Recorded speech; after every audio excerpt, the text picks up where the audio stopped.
Good morning students. So we will start with some plant fiber. First cotton. कभी आपने oil lamp के लिए Vicks यानी बत्ती बनाई है तो वो किस चीज़ की बनती है? वो कॉटन की बनती है। हमारे पास जो रुई होती है हम उससे बनाते हैं और यही कॉटन वूल मैट्रेसेस, क्विल्ट्स और पिलो, गद्दे, तकिया ये सब भरने के काम आता है।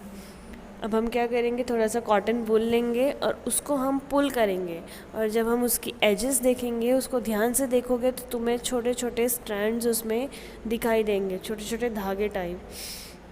तो ये सारी चीज़ें कॉटन फाइबर बनाने के लिए यूज़ की जाती है। ये कॉटन वूल कहाँ से आता है? तो ये फील्ड से आता है, खेत से आता है। कॉटन प्लांट्स ये यूजुअली ग्रो होते हैं at the places. Cotton plants कहाँ पे ग्रो होंगे?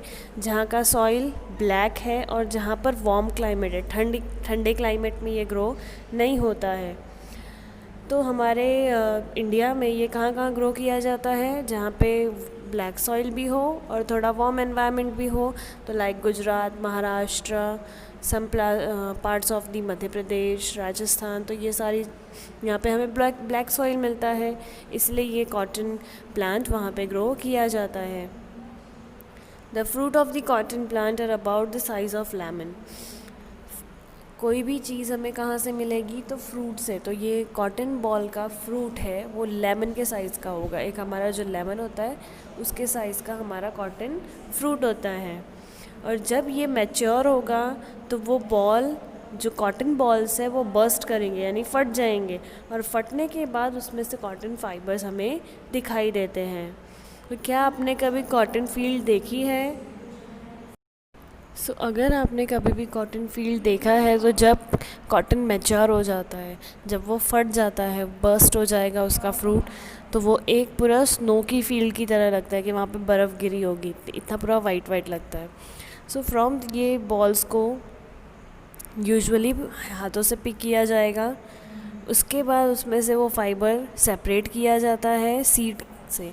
उसके फाइबर्स के अंदर सीड्स होते हैं। जो कॉटन बॉल है उसमें कॉटन भी होगा लेकिन उसके अंदर सीड्स होंगे, तो वो सीड्स को अलग किया जाता है। ये प्रोसेस को क्या बोलते हैं? Ginning of cotton. जब उन्हें सीड से अलग किया जाता है, that is known as ginning of cotton. पहले के टाइम पे गिनिंग है वो हाथ से की जाती थी, लेकिन अब गिनिंग के लिए मशीन्स यूज़ होती है, तो ये सारा काम मशीन से किया जाता है। Jute plant, where we get it from? Jute fibre ये हमें मेनली स्टेम से मिलता है। जूट प्लांट का जो स्टेम होगा उससे हम जूट फाइबर एक्सट्रैक्ट करते हैं। ये कब कल्टीवेट किया जाता है? तो रेनी सीज़न में। हमारे इंडिया में jute mainly in West Bengal, Bihar और आसाम में ग्रो किया जाता है। जूट प्लांट को नॉर्मली जब उसके फ्लावरिंग स्टेज यानी जब उसमें फ्लावर आने वाले होंगे तब उसे हार्वेस्ट किया जाएगा, उसे निकाल लिया जाएगा। फिर उसके स्टेम को कुछ दिनों के लिए पानी में रखा जाता है। फिर पानी में रखने के बाद जब स्टेम्स सड़ जाते हैं फिर उसमें से फाइबर सेपरेट किया जाता है। फॉर मेकिंग यार्न्स, अगर हमें फैब्रिक बनाना है तो फैब्रिक बनाने के लिए हमें इन जो फाइबर्स हैं इन्हें यार्न में कन्वर्ट करना पड़ता है। फाइबर यानी उससे भी छोटे धागे और उसे एक यार्न में हमें कन्वर्ट करना पड़ेगा। तो स्पिनिंग कॉटन यार्न हम कैसे स्पिन कर सकते हैं?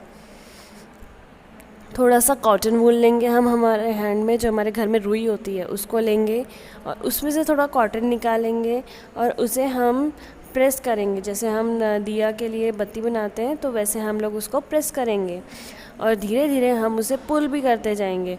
थोड़ा सा पुलिंग करेंगे फिर प्रेस करेंगे तो वो एक थ्रेड की तरह बन जाएगा।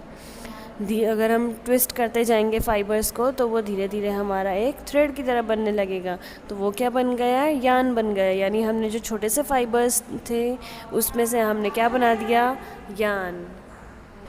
The process of making yarn from fibres is called spinning.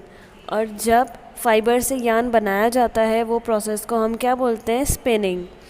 इस प्रोसेस में फ़ाइबर्स को लिया जाएगा और बहुत सारा कॉटन वूल लिया जाता है, उसको ट्विस्ट करके फिर उसको एक यार्न में कन्वर्ट किया जाता है। तो अब यान बनाने के लिए हमें कोई ना कोई डिवाइस चाहिए। इतने सारे यान बनाना है, फिर उसमें से हमें कपड़ा बनाना होगा, तो फिर इतने सारे यान के लिए हम हैंडमेड नहीं बना सकते हैं।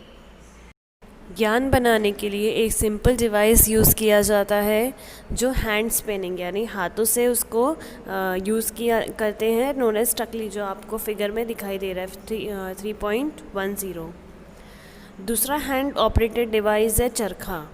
वो चरखे को भी हाथ से ही ऑपरेट किया जाता है, और ये चरखे को किसने पॉपुलराइज़ किया था? महात्मा गांधी ने।